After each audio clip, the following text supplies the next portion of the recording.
Hello friends, आज हम आप लोग के लिए हिस्ट्री क्लास 12th का फर्स्ट चैप्टर लेके आए हैं। आप लोग के एग्ज़ाम के लिए बहुत ही इम्पोर्टेंट है, तो ये वीडियो आप लोग अंत तक ज़रूर देखें। तो ओके, चलिए स्टार्ट करते हैं। पहला क्वेश्चन, हड़प्पा सभ्यता की मुहरें किस चीज़ की बनी है? हड़प्पा सभ्यता की चीज़ें किस चीज़ की बनी है? तो ये सिलखड़ी की बनी है। किस चीज़ का बनी है? सिलखड़ी की बनी है। सिलखड़ी जो सफ़ेद रंग का एक मृदु पत्थर होता है। कैसा पत्थर होता है? मृदु पत्थर होता है। ठीक है, ओके, आगे चलते हैं। दूसरा, बनावली किस राज्य में स्थित है? बनावली किस राज्य में स्थित है? बताइए आप लोग, बनावली किस राज्य में स्थित है? तो बनावली हरियाणा में स्थित है। कौन से राज्य में स्थित है? हरियाणा में स्थित है बनावली। ओके, चलिए आगे चलते हैं। तीसरा क्वेश्चन है, लोथल किस नदी के किनारे स्थित है? लोथल किस नदी के किनारे स्थित है? तो लोथल आप लोग का भोगवा नदी के किनारे स्थित है। ठीक है, भोगवा नदी के किनारे स्थित है। लोथल कहाँ पर है? तो ये आप लोग का गुजरात में स्थित है। कहाँ पर? गुजरात में। ठीक है, चलिए ओके, चल आगे चलते हैं। चौथा क्वेश्चन, सिंधु घाटी के निवासियों को किस धातु का ज्ञान नहीं था? जो सिंधु घाटी के निवासी जो थे वो किस धातु का ज्ञान उन लोग का नहीं था? तो उन लोग का लोहा का ज्ञान नहीं था। किसका? ऑप्शन नंबर सी हो जाएगा, लोहा का ज्ञान नहीं था। चलिए आगे चलते हैं। पांचवा क्वेश्चन कर रहा है, हड़प्पा सभ्यता किस युग की सभ्यता है? हड़प्पा सभ्यता किस युग की सभ्यता है? तो आप लोग का हो जाएगा ऑप्शन नंबर सी, कांस्य युग होता है। ठीक है, कांस्य युग सभ्यता थी। ओके, आगे चलते हैं। छठा क्वेश्चन, हड़प्पा संस्कृति आधारित थी। हड़प्पा संस्कृति आधारित थी, तो बताइए हड़प्पा संस्कृति किस पर आधारित थी? तो व्यापार पर थी। किस पे? व्यापार पर आधारित थी। ठीक है, चलिए आगे चलते हैं। 7वां क्वेश्चन कर रहा है, हड़प्पा सभ्यता के लोग उपासना करते थे। हड़प्पा सभ्यता के जो लोग हैं किसकी उपासना करते थे? तो उपासना की मार्त देवी की पूजा करते थे। किसकी पूजा करते थे? मार्त देवी की। तो ऑप्शन नंबर सी हो जाएगा। ठीक है, तो आगे चलते हैं। 8वां क्वेश्चन, हड़प्पा सभ्यता का स्वरूप क्या है? हड़प्पा सभ्यता का स्वरूप क्या है? तो बताइए। तो हड़प्पा सभ्यता का स्वरूप शहरी सभ्यता था। ठीक है, शहरी सभ्यता था। तो ऑप्शन नंबर बी हो जाएगा। ठीक है, ओके, आगे चलते हैं। 9वां क्वेश्चन, हड़प्पा सभ्यता का सबसे बड़ा नगर कौन है? हड़प्पा सभ्यता का सबसे बड़ा नगर कौन है? तो हड़प्पा सभ्यता का जो बड़ा नगर है मोहनजोदड़ो। मोहनजोदड़ो, तो यहाँ पर मोहनजोदड़ो की बात है तो मोहनजोदड़ो का खोज 1922 ईस्वी में हुआ है। ठीक है, मोहनजोदड़ो की खोज किसने किया है? तो याद रखिएगा, रखालदास बनर्जी ने किए थे। कौन किए थे? रखालदास बनर्जी ने किए थे। ठीक है, 1922 ईस्वी में। ठीक है, चलिए आगे चलते हैं। 10वां क्वेश्चन कर रहा है कि हड़प्पा सभ्यता की सर्वप्रथम खोज की थी। ये क्वेश्चन है, हड़प्पा सभ्यता की सर्वप्रथम खोज किसने की थी? तो याद रखिएगा, हड़प्पा सभ्यता की खोज दयाराम साहनी ने किए थे। ठीक है, और कब किए थे? तो 1921 ईस्वी में। ठीक है, 1921 ईस्वी में। चलिए आगे चलते हैं। हाँ, एक क्वेश्चन और इससे पूछ सकता है कि हड़प्पा जो सभ्यता है कौन से नदी पर स्थित है? तो याद रखिएगा, रावी नदी के तट पर। ठीक है। ओके, आगे चलिए। 11 नंबर क्वेश्चन कह रहा है हड़प्पा किस नदी के किनारे स्थित। देखिए क्वेश्चन है हड़प्पा किस नदी के किनारे स्थित है, तो याद रखिएगा रावी नदी के तट पर है, रावी नदी के तट पर है। 12 नंबर क्वेश्चन, हड़प्पा सभ्यता की सबसे महत्वपूर्ण विशेषता क्या थी। हड़प्पा सभ्यता की सबसे महत्वपूर्ण विशेषता क्या थी, तो क्या हो जाएगा नगर योजना और वास्तुकला। ठीक है, नगर योजना और वास्तुकला थी। ओके, आगे चलते हैं। 13 नंबर क्वेश्चन, हड़प्पा सभ्यता का प्रशासन था। हड़प्पा सभ्यता का प्रशासन था, कैसा प्रशासन था, तो नगर पालिका। कैसा था, नगर पालिका। ओके, आगे चलते हैं। 14 नंबर क्वेश्चन, हड़प्पा सभ्यता के पतन के क्या कारण थे। हड़प्पा जो सभ्यता है उसके पतन का क्या कारण था, बताइए कैसे पतन हो गया। तो आपका 14 का हो जाएगा डी, यानी कि सभी विदेशी आक्रमण, प्राकृतिक आक्रमण और मानवीय आक्रमण, इसमें तीनों शामिल था। ठीक है, ओके। चलिए 15 नंबर क्वेश्चन देख लेते हैं। हड़प्पा सभ्यता के स्थल से स्त्री के गर्भ से पौधा निकलता दिखता है। हड़प्पा सभ्यता के स्थल से स्त्री के गर्भ से पौधा निकलता दिखता है, तो कौन सी जगह से ऐसा होता है, बताइए कौन सी जगह है, तो इसका हो जाएगा हड़प्पा से ही, हड़प्पा से ही देखने को मिलता है। ठीक है, ओके। 16 नंबर क्वेश्चन, सिंधु घाटी सभ्यता के स्थल में सर्वप्रथम किस स्थल का उत्खनन हुआ था, तो ये आप लोग को पता होगा कि हड़प्पा का ही सर्वप्रथम खुदाई हुआ था, जो कि 1921 में 1921 में। ठीक है, आगे 17 नंबर क्वेश्चन, सिंधु सभ्यता में गोंदीवाड़ा का प्रमाण कहाँ से मिला है। सिंधु सभ्यता में गोंदीवाड़ा का प्रमाण कहाँ से मिला है, बताइए। तो सिंधु सभ्यता में गोंदीवाड़ा कहाँ है, तो याद रखिएगा ये है लोथल। कहाँ पे, लोथल में। तो गोंदीवाड़ा, यहाँ पे व्यापारी जहाज, यहाँ पे व्यापारी जहाज मिलती थी। ठीक है, होती थी व्यापारी जहाज, जो व्यापार किया जाता था इसी से। ठीक है, ओके, आगे चलते हैं।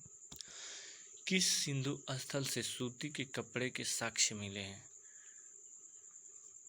तो किस सिंधु स्थल से सूती के कपड़े का साक्ष्य मिले हैं, तो ये सूतकांगे डोर से सूती के कपड़े का साक्ष्य मिला है। ठीक है, चलिए आगे चलते हैं। सूतकांगे डोर। ठीक है, आगे प्रश्न देखते हैं।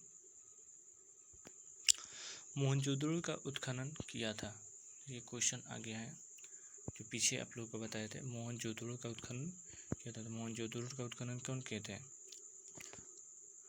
आर.डी. बनर्जी, यानी कि रखालदास बनर्जी। ठीक है, रखालदास बनर्जी। और कब किए थे, तो 1922 में, 1922 में। और मोहनजोदड़ो से एक क्वेश्चन और पूछ सकता है कि कौन सी नदी पर है, तो याद रखिएगा ये सिंधु नदी पर है। कौन सी नदी, सिंधु नदी पर। और ये कहाँ पर, तो ये पाकिस्तान में। और देख लेते हैं ये कहाँ पर है, तो ये पाकिस्तान के लारकाना जिले में। ठीक है, पाकिस्तान के लारकाना जिले में। ठीक है, हाँ, इसको मृतकों का टीला भी कहते हैं। मोहनजोदड़ो को क्या कहते हैं, मृतकों का टीला भी कहते हैं। ठीक है, चलिए आगे चलते हैं। मोहनजोदड़ो किस नदी के किनारे बसा हुआ है, देखिए आ गया क्वेश्चन। मोहनजोदड़ो किस नदी पर बसा हुआ है, तो सिंधु नदी पर। ठीक है, सिंधु नदी पर। ठीक है, आगे चलते हैं। मोहनजोदड़ो किस भाषा का शब्द है, मोहनजोदड़ो किस भाषा का शब्द है, तो बताइए आप लोग। मोहनजोदड़ो जो है सिंधी भाषा का शब्द है, ठीक है, सिंधी भाषा का। आगे चलते हैं। 22 नंबर, लोथल कहाँ स्थित है? तो लोथल उन लोग को बताए थे कहाँ पर है, तो लोथल गुजरात में स्थित है, ठीक है। लोथल कहाँ पर है? तो गुजरात में स्थित है। चलिए आगे चलते हैं। प्राचीन इतिहास का निर्माण किया गया था। प्राचीन इतिहास का निर्माण किया गया था, तो ये आप लोग बताइए 23 का। 23 का ये हो जाएगा साहित्यिक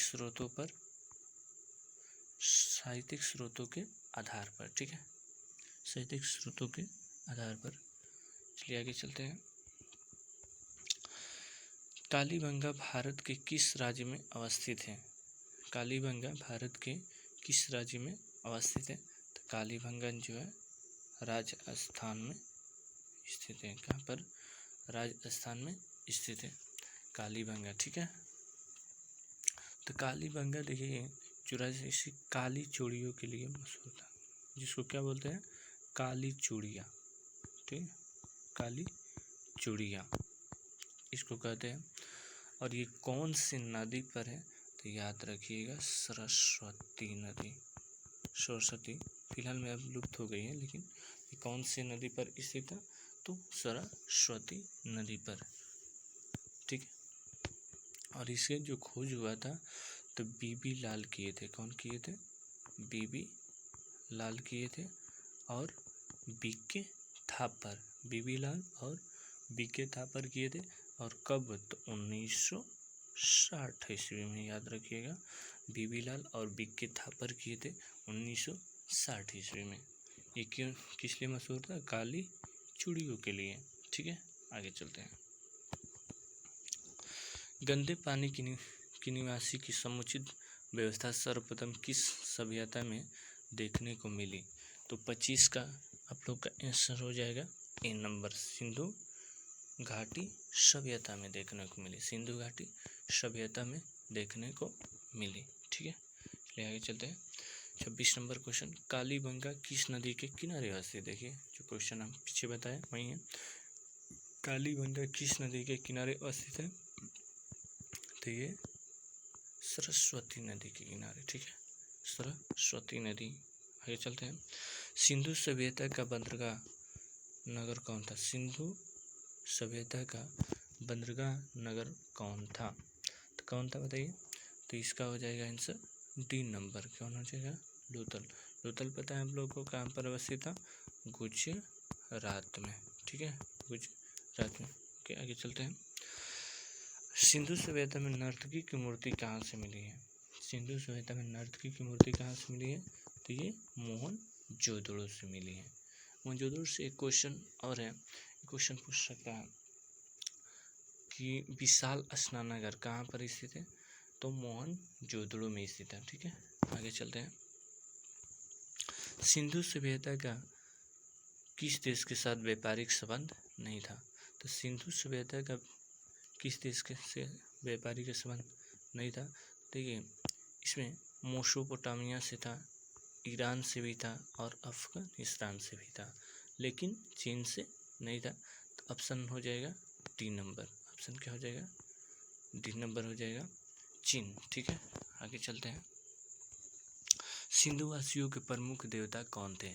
सिंधु वासियों के प्रमुख देवता कौन थे? तो पशुपति महादेव, ठीक है। सी नंबर हो जाएगा, कौन थे? पशुपति महादेव। ओके आगे चलते हैं। सिंधु घाटी सभ्यता का कौन सा स्थान मृतकों का टीला के रूप में जाना जाता है? देखिए क्वेश्चन है, मृतकों का टीला किसको बोलते हैं? तो याद रखिएगा मोहनजोदड़ो, जो पीछे बताया, ठीक है, मोहनजोदड़ो।